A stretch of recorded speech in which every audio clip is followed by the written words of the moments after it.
Salve, salve! Sejam todos bem-vindos ao canal do professor Alex Nina. Hoje nós vamos falar de agenda pública e indicadores dentro da administração pública. Então, a agenda pública constitui um conjunto de questões sobre políticas públicas. Então, esse é o conceito de agenda. Está sempre um conjunto. Você vai ver ou de questões ou de problemas, enfim. São definidas após as análises feitas pelos diferentes atores. Nós vimos na aula anterior, principalmente que estão no poder, tá? Então existem 4 formas de entrada na agenda pública relacionada a esta. Então, como é que uma questão ela entra na agenda pública? Tem 4 maneiras. São questões políticas, ocorre quando é necessária uma ação para dar resposta a situações emergenciais. É o processo político, ocorre quando atores políticos visualizam ganho político em resolver problemas ligados a segmentos sociais que os apoiam. Assuntos políticos. Na agenda política, normalmente são assuntos mais complexos e lentos, que demandam de análise técnica e pesquisa aprofundada. E a antecipação de problemas. Então, são políticas públicas proativas, que antecipam a resolução de problemas de questões essenciais para a sociedade, ok? São esses tipos, basicamente. A formação da agenda pública poderá ter uma gama diversa de questões a serem classificadas, desde questões mais simples a questões mais complexas. Mais importante do que a forma de entrada das questões é a qualidade da discussão em torno delas. Então, você tem várias formas de entrar as questões, mas independente da forma como ela entra, ela vai ser discutida. Claro que alguns assuntos vão ser mais do que outros. Por exemplo, aqui questões políticas são emergenciais. Já os assuntos políticos são complexos e tem mais discussão. Mas, independente disso, a discussão que é interessante para o desenvolvimento da política pública. E os indicadores. Outra coisa também, a discussão, quanto mais atores ela envolver, melhor, porque é aquela questão da participação social. Tá? Pelo menos se num viés democrático, ok? Indicadores. Podem ser quantitativos ou qualitativos, embora o termo normalmente sugere a primeira opção. Então, quando a gente fala em indicadores, e aí a gente está falando de algo que existe em todas as ciências, tá bom? Assim, na administração, a administração se utiliza muito de indicadores, mas a própria química, a física se utiliza bastante também. Geralmente eles remetem a algo quantitativo. Indicadores é isso. Mas alguns autores eles utilizam indicadores como algo qualitativo. Pode ser também. Claro que existem indicadores qualitativos, mas geralmente o termo indicadores ele remete ao quantitativo. Auxiliam na avaliação do processo e dos resultados. Então você vai, você está fazendo a gestão de qualquer coisa que seja, não necessariamente no serviço público. Você tem indicadores de processo que você vai mensurar e ver se os processos estão ocorrendo de forma adequada, e tem indicadores de resultados, que é relacionado à satisfação do cliente, qualidade do produto e serviço final. Então, indicadores sempre são uma representação do fenômeno. Você tem um fenômeno que acontece na realidade, a realidade é mais complexa do que os nossos modelos mentais. Então, você vai tentar sintetizar aquele fenômeno através de um indicador. Todo indicador possui falhas, mas o importante é que essas falhas estejam dentro do limite aceitável. Como a realidade é mais complexa e o indicador ele é baseado numa representação da realidade, logicamente ele não vai ser a realidade tal qual, tá bom? Então ele vai apresentar falhas, mas você tem que saber quais são essas falhas e se essas falhas são aceitáveis. Exemplo, vamos pegar a renda per capita, que é muito utilizado aí no dia a dia, tá bom? Na análise entre países, como indicador de bem-estar social ou pobreza. Então, o bem-estar e a pobreza são um fenômeno. É muito complexo você falar de bem-estar ou de pobreza, porque atualmente a noção de pobreza ela está associada a inúmeros fatores. Não é só a renda que a pessoa ganha. Você pode ter uma renda menor, mas ser uma pessoa melhor de saúde. Enquanto que outra pessoa que tem uma renda ligeiramente maior que a sua pode ter problemas de saúde que limitem, que aumente os gastos dela e façam que não sobre dinheiro, por exemplo, para comer. Ou então você pode ser pobre no país como o Brasil, que não tem saneamento, não tem. Até que o serviço de saúde você é relativamente bom, tá? O nosso SUS. Mas educação não tem acessibilidade, segurança pública não tem, saneamento principalmente, que eu já falei. Os auxílios, tem o Bolsa Família, mas ainda não é tão forte, por exemplo, como no contexto europeu, o chamado welfare state, que é o estado de bem-estar social. Na Europa, eles dão muito mais assistência para as pessoas consideradas pobres. Então, a assistência governamental influencia a pobreza, não só a renda que a pessoa ganha, ok?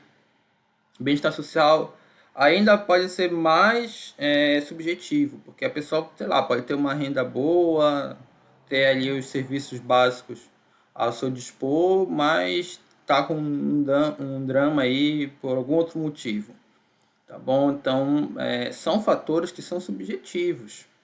É difícil você mensurar o bem-estar de uma pessoa, talvez um bem-estar de longo prazo. Até a pobreza é difícil você mensurar. Você tem aí vários indicadores multidimensionais hoje, DH, tudinho, mas mesmo com toda essa dificuldade, a renda per capita sim continua sendo um bom indicador. É um indicador que é limitante. Eu acabei de falar um monte de limite, mas ela continua sendo, na prática, as pessoas que têm menos renda, ela talvez o bem-estar até que não, porque o bem-estar você às vezes tem aquela frase, né? Sou pobre, mas sou feliz. Mas a pobreza, eu acredito nisso aqui, porque não dá para ter aquele mito, né, de que a pobreza é boa, dignifica o homem, quando você vai na prática e falta comida para o teu filho. Imagina a situação, né? Então, olha lá, existem inúmeras falhas reconhecidas relacionadas à peculiaridade de cada pessoa, aquilo que eu falei, tá? Por exemplo, se a gente pegar a renda per capita, um idoso, uma criança, portador de necessidade especial, ele vai precisar de uma renda, tende a precisar de uma renda maior para se manter, manter aqui sua necessidade. Imagina os gastos que tem o idoso com saúde. Então, duas pessoas que têm uma mesma renda per capita, uma idosa e um jovem com saúde, provavelmente o idoso vai estar numa situação de pobreza mais acentuada, ou uma situação pior em relação à renda para suprir suas necessidades do que o jovem. Tá? A mesma coisa os PNEs. Aí tem a questão da assistência do governo, tem a questão das minorias sociais, tá bom? Esse conceito de minorias sociais está relacionado a grupos que foram historicamente aí prejudicados no processo de desenvolvimento da sociedade. Então você tem os negros, além da escravidão de todo esse processo.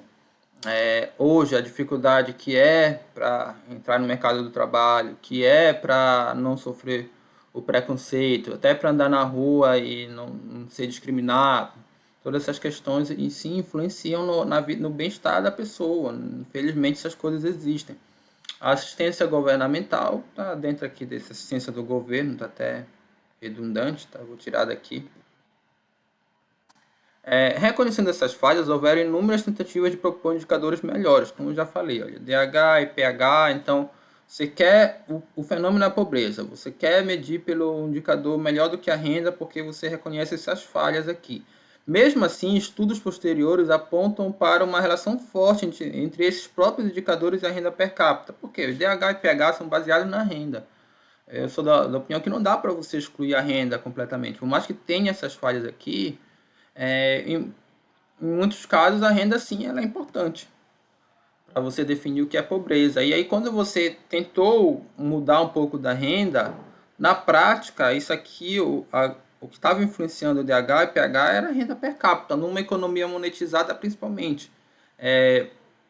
Na Amazônia talvez não, porque boa parte da produção, principalmente rural, é voltada para o alto consumo, então não entra na renda oficial das famílias. O cara tem lá um terreno e produz para si mesmo. Isso no campo, mas quando a economia passa a ser mais monetizada, no ambiente urbano, por exemplo, que as pessoas já não produzem para si, então precisam trabalhar, pegar um dinheiro para comprar os seus bens, seus alimentos, a renda passa a ser mais importante. E eu estou falando aqui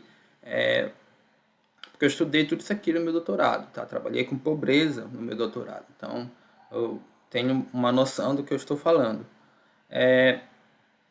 Então é interessante vocês terem essa noção de que o fenômeno é algo mais complexo do que o indicador. Isso aqui é um indicador, esses outros são indicadores, todos eles têm limitação. Esses aqui não são indicadores perfeitos, tem muitas críticas em relação à mensuração. Assim, quando a gente vai trabalhar com gestão de qualquer coisa, na iniciativa privada, na iniciativa pública, a gente utiliza o indicador para mensurar nossos processos e resultados, beleza, mas a gente tem que saber que esse indicador ele é limitado e que, portanto, nossas conclusões, a gente tem que ter muito cuidado em relação a elas. Por exemplo, se eu começar a mensurar na região rural da Amazônia, indicador de pobreza pela renda per capita, eu já sei de um viés que tem lá, que é que boa parte da população ela não utiliza, ela não produz para fins de renda, sim para autoconsumo. Olha só as vantagens desses indicadores baseados em renda, porque assim, se propôs esses daqui na tentativa de não utilizar mais a renda per capita, tá bom? Ainda, se você for aqui no canal, tem vídeos sobre as escolas de desenvolvimento, e lá a gente fala do PIB per capita como indicador, e isso foi muito criticado, tá? Porque só era um olhar para a economia, não olhava as questões sociais e ambientais, então foi uma tentativa de você tornar esses indicadores que eram utilizados para as macropolíticas, para análises macroeconômicas, mais sociais do que econômicos.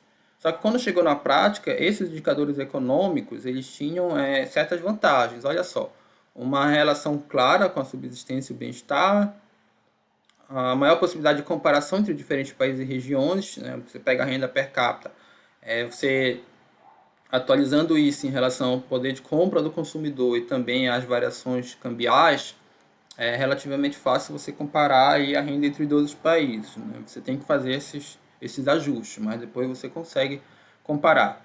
A possibilidade de ajustamento aos preços locais, facilidade de mensuração e acessibilidade e série histórica de maior amplitude. Também são indicadores que estão sendo mensurados há mais tempo. Isso é importante também. Quando a empresa decide por escolher seus indicadores, às vezes um grande problema é que ela vai começar a mensurar as coisas a partir dali. E aí ela não tem os dados históricos. E quando você tem dados históricos maiores, um período histórico maior, é melhor para você fazer a modelagem, para ver qualquer tendência, verificar o alcance das metas, enfim. Então, é uma grande vantagem você ter uma série histórica maior, ok? Vou dar o exemplo aqui da gestão de inundações, que se utiliza muito o nível dos rios para você, o nível histórico dos rios de uma cidade, por exemplo, para você fazer uma gestão, uma análise estatística de probabilidade de ocorrência de uma inundação no município. Isso é importante para a gestão pública, tá bom? Quem faz a tutela disso é o poder público.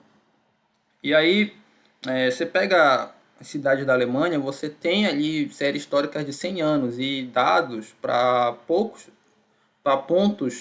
que estão de pouca distância entre si. Então você tem uma densidade temporal e espacial boa dos seus dados, das suas unidades de dados. E aí você consegue fazer uma coisa que se chama de hidrologia, né? Aliás, métodos hidrológicos mais consistentes para você fazer a gestão de risco de inundação. No Brasil, particularmente na Amazônia, você tem muita limitação em relação à existência de dados. Então, a chamada densidade de dados temporal e espacial, para você fazer gestão desse tipo de fenômeno, é mais difícil, tá bom? Com base em métodos estatísticos. Você utiliza outros métodos, você usa muito gravimetria, que é um método geológico, baseado em outra história aí. Mas é importante isso, a qualidade dos nossos dados. Os próprios indicadores multidimensionais, que são esses daqui, eles têm limitações. Olha só, eu peguei uma citação aqui, tá? Analisando o índice, na verdade isso aqui é da minha própria tese. Analisando o índice proposto por Alckmin e Santos, Ravaillaud considera que... Ravaillaud analisou o índice proposto por Alckmin e Santos, né, que é muito próximo desse daqui. Então, ele considerou que, da maneira como as dimensões são ponderadas, evitar a morte de uma criança se equivale à privação do óleo de cozinha ou do piso de chão. Então, imagina, se equivale a uma morte de uma criança com uma privação de óleo de cozinha é questionável. Porque esses indicadores aqui, como o IDH, ele se baseia na renda, tá bom? Na própria renda, na expectativa de vida e no acesso à educação. Tem outros indicadores que colocam várias dimensões. E aí você está somando laranjas com maçãs, porque são coisas de natureza diferente. E aí você chega aqui nessas comparações que são, a princípio, absurdas. Tá? Não estou falando que esse tipo de indicador é de todo ruim, tá? Eles são muito utilizados hoje, mas é, eles também são limitados. Na verdade, não existe nenhum indicador é, que seja perfeito com relação ao fenômeno que se quer estudar. Só que é o seguinte, muita gente argumenta que, então qualquer método quantitativo não é válido. Eu mesmo recebi muita crítica, porque eu trabalhei com essa perspectiva na minha tese. Tu está trabalhando com uma perspectiva econômica, isso aqui já tem um monte de limitação, portanto, tua tese não vai de nada. E a gente pode até receber esse tipo de crítica atuando como administrador, se a gente usar indicadores aí de empresa, poder público, porque tem certa parte da nossa academia, da nossa ciência, que simplesmente não acredita em qualquer método quantitativo. Para eles, não sei qual tipo de metodologia que eles utilizam, mas vai falar que teu trabalho é quantitativo, eles rechaçam, porque eles entendem que todo indicador é limitado. Na verdade, o indicador vai ser bom só quando atingir os interesses deles, mas enfim.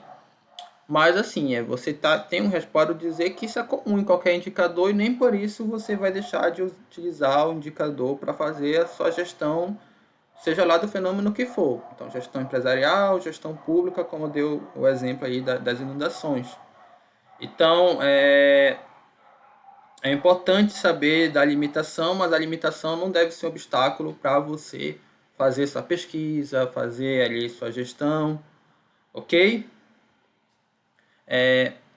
Olha lá, mesmo que qualquer indicador possua limitações, é extremamente difícil, se não impossível, fazer uma boa gestão ou propor soluções viáveis sem o uso de indicadores. Eu acredito nessa premissa. Agora eu vou colocar aqui para vocês. Opinião do professor Alex Nino. Muita gente na literatura discorda, na academia, né? Discorda, mas a minha opinião é essa. E assim, as opiniões dos administradores tendem a ser essa. Você não vai fazer gestão se você não está mensurando as coisas. Professor Vicente Falcone, quem fez a disciplina de gestão da qualidade comigo no semestre anterior, tem a playlist aqui no canal. Ele fala, você tem que mensurar, a empresa precisa mensurar, para conseguir controlar o alcance das metas. Então, para fins diagnósticos a partir de indicadores, é importante que as análises sejam feitas levando em conta as perspectivas históricas e o contexto. Isso que eu falei, quando o indicador tem mais dados históricos, é importante. E também o contexto. Eu falei lá, você quando vai mensurar renda per capita na Amazônia, você tem que saber que o contexto é diferente em relação a outras regiões, por exemplo, Estados Unidos, Europa. Você tem ali contextos diferentes. Você pode até se basear um pouco no estudo de fora, mas você tem que trazer eles e adaptar para o contexto. Um pouco do que o Caetano Veloso fez, junto com o Gilberto Gil lá na Tropicália, né, trazendo um pouco da música. Interessante isso aí, mas já é muita viagem. Então, indicador do lucro líquido. A informação lucro líquido, que é LL de uma empresa, eu vou dar um exemplo aqui, né? Vamos pegar um indicador que é muito utilizado na contabilidade, lucro líquido, né? Análise financeira de modo geral, tá? Não só contábil. Tem contabilidade gerencial e a contabilidade financeira. As duas utilizam muito o lucro líquido. O lucro líquido de uma empresa foi de 50 milhões em um ano. Essa informação aqui, ela pouco serve para fazer um diagnóstico, porque ela está solta, ela não está aqui com uma perspectiva histórica e nem está contextualizando nada. Agora, olha só, o lucro líquido caiu de 100 milhões para 50 milhões de um ano para outro. Aí você já tem uma informação mais relevante. Você está aí comparando 2 anos, já tem uma certa perspectiva histórica e você sabe que teve uma queda. O lucro líquido caiu 50% em um ano em virtude da pandemia do coronavírus. Aí você já tem ainda uma informação mais completa. Você está justificando por que o lucro líquido caiu. E se é aceitável, talvez para a empresa, essa queda, porque a gente passou por uma situação atípica, que é a situação da pandemia.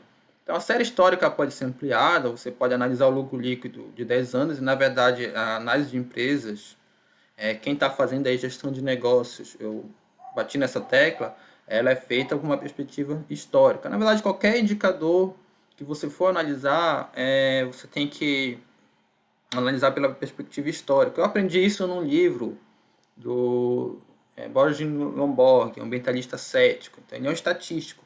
E ele fala que análise quantitativa tem que se basear na perspectiva histórica. O contexto pode ter mais informações. Olha, a empresa tem uma estratégia agressiva, então você teve uma queda de 50% do lucro líquido, beleza, ela foi em função da pandemia do coronavírus.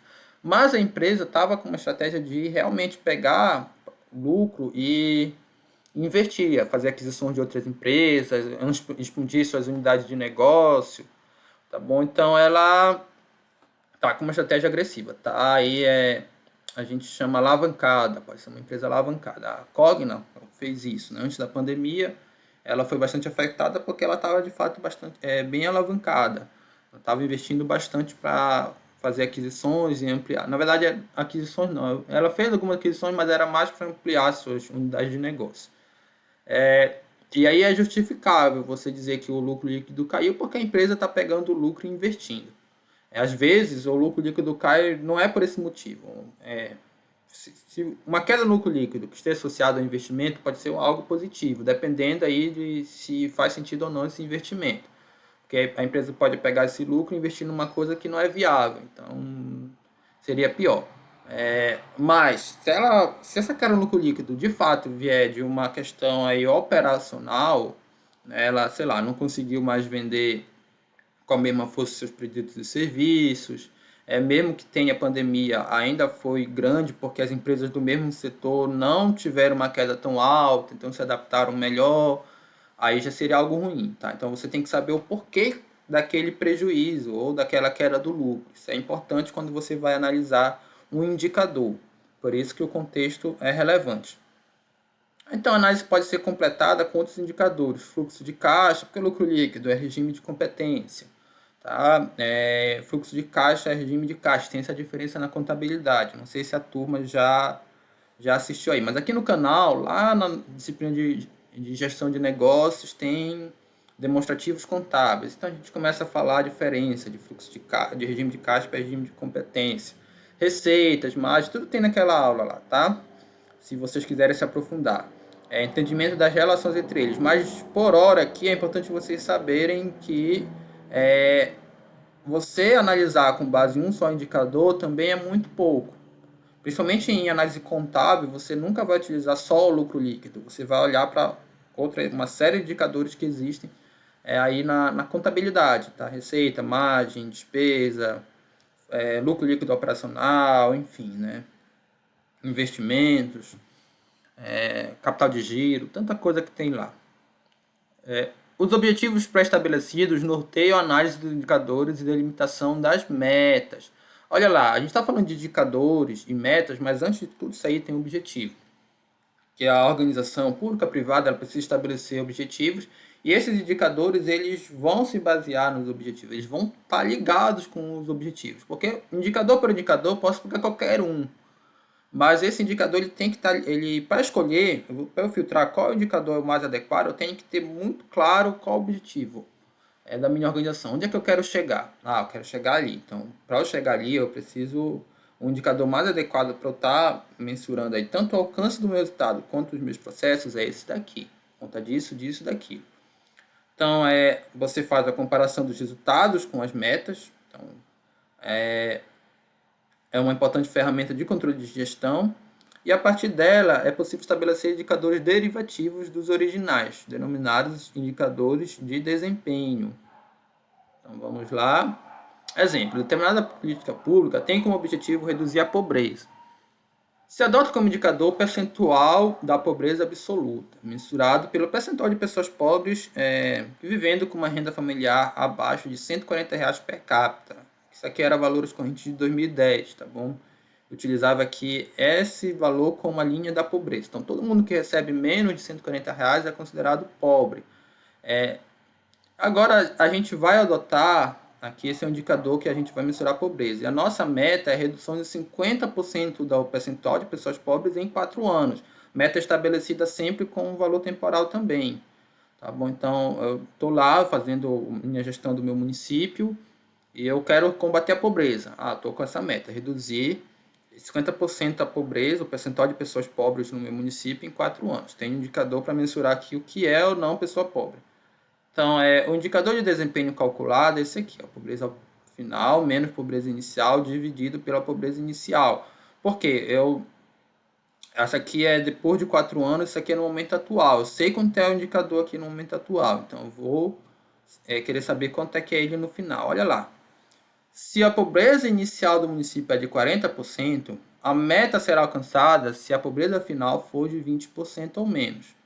Ou esse D aqui, que eu estou chamando de indicador de desempenho, for menor ou igual a menos 50%. Ficou confuso? Vamos aqui mostrar os exemplos. Então, olha lá.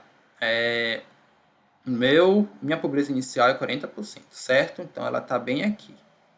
Eu quero reduzir ela em 50%. Quanto é metade de 40%? 20%. Tá? Então, se eu chegar na pobreza final de 20%, significa que eu alcancei meus resultados. Quanto é que vai ser se eu chegar exatamente a 20%? Que eu alcancei meu objetivo traçado. Quanto é que vai ser meu indicador de desempenho? 20% menos 40%, final menos inicial, dividido pela inicial. Então, como aqui o negativo é maior, dá menos 50%. Então, olha só, nesse cenário aqui, eu tive uma redução de 20%, a pobreza final foi 20%, significa uma redução de 50%, tal como eu queria alcançar no início. Agora, nesse outro cenário, que eu cheguei aqui numa pobreza final de 32%, ou seja, ficou maior do que eu queria 20%, aí eu faço o cálculo tudinho, chego a menos 20%, então, pobreza final, como ficou acima de 20%? A redução foi só 20%, ficou confuso, né? Reduziu 20% de 40% e não 50% como eu queria, tá? Então, eu não alcancei a meta. Porque ao invés de eu reduzir 50%, eu reduzi 20% só aqui nessa situação, tá? Porque se a gente pensar, 10% de 40 é 4. Então, aqui eu reduzi 8%. Então, se 4 é 10%, 8 é 20%. Então, eu reduzi 20% quando eu queria reduzir 50%, logo eu não alcancei a meta. Nessa terceira situação, a pobreza final foi 10%, ou seja, eu queria que ela chegasse depois de 4 anos em 20%. Ela chegou em 10%. Então, é excelente, eu passei da meta. Foi melhor. Tá? Aqui está 32%, mas aqui seria 10%. E aqui uma redução de 75%, tá? Opa, que é depois de ter feito todos esses cálculos aqui. Então, eu consegui reduzir 75% a pobreza. Eu queria reduzir 50%, eu consegui reduzir 75%. Aí eu ultrapassei a minha meta, excelente. Nesse caso aqui, pessoal, quanto menor o ID, melhor. Vocês começam a perceber isso que eu usei essa fórmula aqui. Enquanto menor for o meu ID, que é o indicador de desempenho, significa que mais eu consegui reduzir a pobreza. Aqui eu alcancei exatamente no limite da meta, aqui eu não alcancei a meta e aqui eu ultrapassei a meta. Tá bom? É comum se fazer conversões matemáticas para que os indicadores de desempenho tenham um certo padrão. Porque você dizer que quanto menor, melhor, foge um pouco do que a gente está habituado com a lógica. Geralmente a lógica é quanto maior, melhor. Então, pode se propor um novo indicador de desempenho, que eu estou chamando de DH', que alcance a meta quando for igual a 100%, que quanto maior, melhor. Então, eu começo a fazer um monte aqui de operações matemáticas, tá? A partir dessa equação, eu coloco aqui 1 vezes 0,5, que é para transformar em 100%, tá bom? Não vou entrar no detalhe matemático, eu só vou apontar o resultado. Então, depois de todas essas mudanças matemáticas, eu cheguei aqui a esses resultados. Na primeira situação, que eu tinha alcançado exatamente na média, na meta, depois de novos cálculos, o IDH' seria 100%. Quando eu não alcanço a meta, ele fica abaixo de 100%. Olha na segunda opção, seria 40%. E quando eu ultrapasso a meta, ele fica mais de 100%, ou seja, 150%. Por quê? Fica mais fácil essa linguagem aqui. Porque aí eu já sei, maior que 100%, alcancei a meta, ou ultrapassei a meta. Menor que 100%, não alcancei a meta. Geralmente isso é feito para você padronizar, para você ter um valor de referência, como nesse caso aqui foi 100%. Tá bom? Então, isso é muito comum de ser feito quando você vai usar indicadores derivados do teu indicador principal. Teu indicador principal é esse aqui, a pobreza absoluta, mas teu indicador de desempenho é baseado nesse indicador. Quanto é que você quer reduzi-la? Depois você vai fazer operações matemáticas para deixar isso aqui com um certo padrão, tá bom? Então, de acordo com o Ministério do Planejamento, Orçamento e Gestão, tá? A Púdio Ferreirinha, que a gente está utilizando, os indicadores devem apresentar as seguintes propriedades essenciais. Então, ter validade, refere-se à proximidade da realidade que se deseja medir ou mensurar ou modificar. Então, toda a realidade sempre é mais complexa, mas você tem que ter um indicador que esteja aí próximo dela. Confiabilidade, representa os indicadores elaborados por uma metodologia confiável, transparente de coleta e divulgados para o conhecimento dos interessados. Então não adianta nada fazer tudo isso aqui se as pessoas que estão mensurando a pobreza não estão mensurando da forma adequada ou não é confiável, enfim. Então você tem que ter todo um processo de coleta de dados confiável. Simplicidade também. Quanto mais simples o indicador, melhor a sua comunicação. Então, quando o indicador começa a ficar muito complicado, você coloca muita coisa, e aí às vezes ele não consegue guiar a tua política pública. Outra crítica em relação ao próprio IDH. Então, o IDH baixo, aí só essa informação, o gestor não vai saber se o problema está ali na saúde, na educação ou na renda. Bom, então ele pode, sei lá, pegou o IDH baixo, fazer uma política para melhorar a saúde, quando o grande problema está ali na educação. Então, com um indicador mais simples, ele dá mais o norte do que um indicador muito complexo, até para as pessoas entenderem do que se está tratando, do problema que se está tratando. Bibliografia básica, o Ferreirinha, que tem nos ajudado aí na disciplina. Então, é isso aí, pessoal. Espero que vocês tenham gostado.